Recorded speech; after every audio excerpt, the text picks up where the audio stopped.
Hi friends, we've got to talk about this hot mess of a movie. Actually, I do have to say, it was just me and my honey that went to see this one, so I was giving my mom and my sister the SparkNotes version of my episodes, and I called this movie a hot mess. But actually, it was just a mess because there was nothing hot about it. Do I think that would have saved the movie? No. Do I want my money back? Honestly, also no. This movie was so unintentionally hilarious that I actually had a pretty good time. Hello, it's me again, your movie friend. Welcome back. New friends and besties, I'm here as a friend to give you my spoiler-free thoughts on the latest movie I watched in theaters or at home. If you're looking for my thoughts on a specific movie, DM me on Instagram, let me know on the podcast or in the comments section on YouTube. Tune in for a new episode every Friday. Don't forget to follow the podcast, subscribe on YouTube, and follow on Instagram so you don't miss out on what I'm watching and what we're going to be talking about. Okay, so I do want to let you guys know that I didn't actually like much about this movie. So the part where I talk about what I like, the first part of the episode, is going to be shorter than usual. I'm going to gloss over the acting and then we're just going to get into the bad. I'm going to talk about the studio stuff, Sony stuff, and then some TikToks and articles. As always, all of the TikToks, all of the articles will be linked in the description. Let's get into today's episode on Madame Web. Cassandra Webb is a New York City paramedic who starts to show signs of clairvoyance. Forced to confront revelations about her past, she must protect 3 young women from a mysterious adversary who wants them dead. I promised I would talk about what I liked about this movie, and one of those things I did mention at the top of the video. This movie is funny. There is so much unintentional comedy in this movie. Some people actually found the movie so funny that it was good. User hugeasmammoth.films posted a TikTok that I think really captures the vibe of the movie. Like I said at the end of the Argylle episode that I also posted today, I was actually considering refunding my tickets for Madame Web, but I had to see this movie for myself and I'm glad I did. The bar was in hell. I had 0 expectations. I knew it was going to be bad, and I knew it was going to be bad when I scanned my QR code at the podium with the Cinemark employee. I knew, and I was okay with that. If you are in that same headspace, then this movie is hilarious, and that is only emphasized by Dakota Johnson's dry humor and her performance. Let's see, what else did I like? I did like the idea of the movie. It's the whole found family idea, and oh man, does the movie let you know at every turn. Getting back on track, I personally like that concept. I like the idea of the 3 young women coming together, them realizing how much they have in common, and the reluctant adult type accepting them and all of that stuff. I love that. Not like this though. I'm gonna get into the negatives so fast because it's a slippery slope. I'm trying to cover as many positives as I can. I think something people might find good about this movie is that there are no prerequisites. You can watch and understand this movie having only watched this movie. That's not to say that you won't be left without questions contained within the film. I'm not going to get into specifics and spoil anything, but user Sammy J Reacts posted a great TikTok where he talks about so many things in this movie that just sense. And I want to say that this isn't stuff that doesn't make sense because as an audience, we're not paying attention or not picking up on details. This movie really does so many things that just don't make sense. Another positive is the action sequences. When there was an action sequence, and when there was an action sequence, I was reminded how much action there wasn't in the movie. Which I read that critique somewhere, but I really feel like not everything calls for action, go, you know? But this movie really needed it, or needed a lot of something else to make the lack of action work. Moving into the acting, and another positive I want to mention is that some of my favorite moments in the movie are when the leading ladies are in a scene together. I love the banter and the energy between the characters. Together, they are charming and they really do pull you in. That is, before somebody delivers a flat line that sours the entire moment. I know there is potential here somewhere, and I especially expected so much more from Sydney Sweeney. Full transparency, I've only seen her in Euphoria, but I think that's a good measure of her skill as an actress, right? I mean, she's acting in that show. I feel like even if the dialogue was bad, she still could have given something. Celeste O'Connor and Isabel Merced were fine. I honestly think everyone was fine. They showed up. Dakota Johnson, I've only seen, honestly, one of the 50 Shades of Grey movies. I couldn't tell you which one. It was probably the first one. Need for Speed, and maybe one or two other movies. I looked at the movies she's been in, and I'm thinking maybe I should watch Suspiria. Maybe she's acting in that one. Feel free to leave me recommendations if you have any, because her acting in this movie is so dry. She's just reading her lines and it works. Again, there is a lot of unintentional humor. All right, so what did I think about the movie? Let's go down that slippery slope. Is the movie worth watching? Maybe. Let's talk about it. Like I said earlier, if you go in with no expectations, if you know the movie is going to be bad, if you expect the bad dialogue and bad delivery of said bad dialogue, then you could have fun with this movie, but I would 100% wait for it to stream if you don't want to spend the money. On a side note, this has been bugging me for a while. I really want to know how actors and actresses don't know they're not in the MCU. You guys, I have questions. The small part of my brain is saying it's so obvious and they should have known, or at least their agents should have known, but another part of me just feels so bad for them. Is it a case of lack of research, or are they being lied to? I linked an article in the description where Sydney mistook Madame Web for being part of the MCU. I don't think fans should call her out, but how does something like this happen? I have questions, because this isn't the first time I've seen that an actor or actress thought they were in the MCU. Correct me if I'm wrong, but I want to say it was Matt Smith with Morbius. He thought he was joining the MCU too. I went off on a tangent, but like I said, that has been bothering me since I read about it. Now, I want to talk about a TikTok 3C Films posted, and he says so much that I totally agree with, and bear with me because it's a lot. So, Madame Web was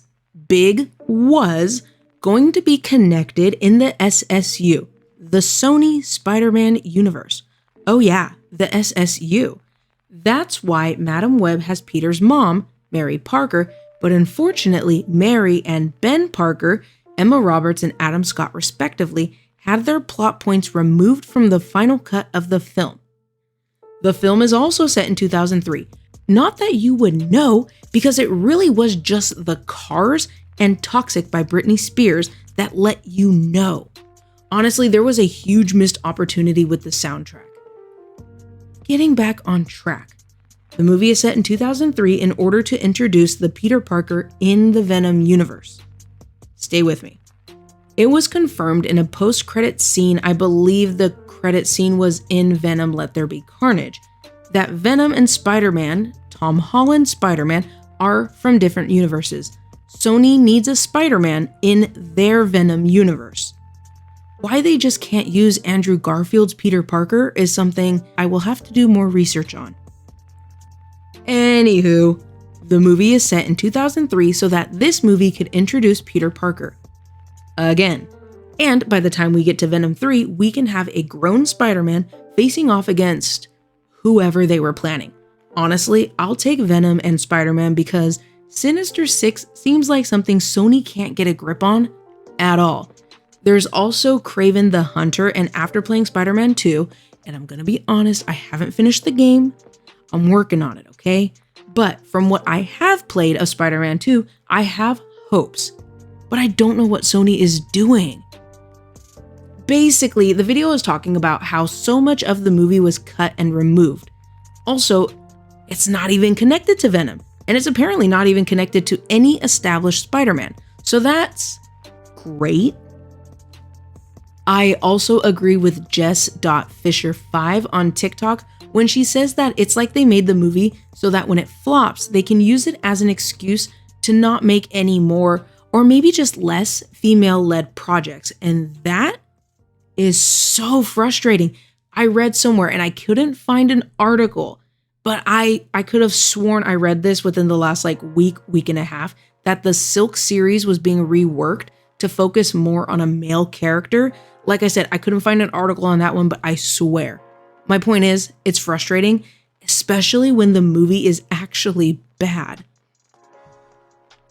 Now, maybe you're wondering why this movie was a thing at all. Well, Sony has to keep making Spider-Man related, Spider-Man adjacent movies in order to basically keep the character in-house.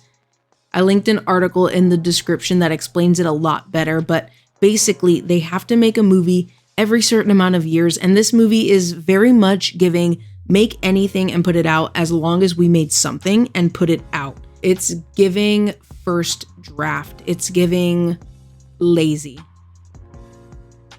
Have you seen Madame Web yet? If you saw the movie, what did you think about it? I was rambling a bit toward the end, but really, this movie is just a huge missed opportunity. Personally, I would keep all 4 actresses, actually keep Emma Roberts, keep Adam Scott, and rework the script. Redo the story from the ground up, spend more time on the CGI. This could have really added to the whole SSU that they just keep fumbling. Everything you've heard about the bad guys ADR is true. I'm gonna be honest, I had to look up ADR, so if you were about to do the same, I got you. ADR is automated dialogue replacement, which is the process of re-recording audio in a more controlled and quieter setting. The bad guy throughout the film is not imposing or threatening at all. I mean, how can he be when what he is saying doesn't match up with the movements of his mouth? ADR king. Honestly, it's laughable and it's really sad. When we finally do see Madame Web's costume, it looks cheap. It's giving Spirit Halloween. Speaking of costumes, and this is definitely a spoiler, so skip ahead like 10 seconds, I'll put a timestamp in the description, but if you've seen the trailer, then you might be excited to see superpowers, right? And for all these women to be suited up.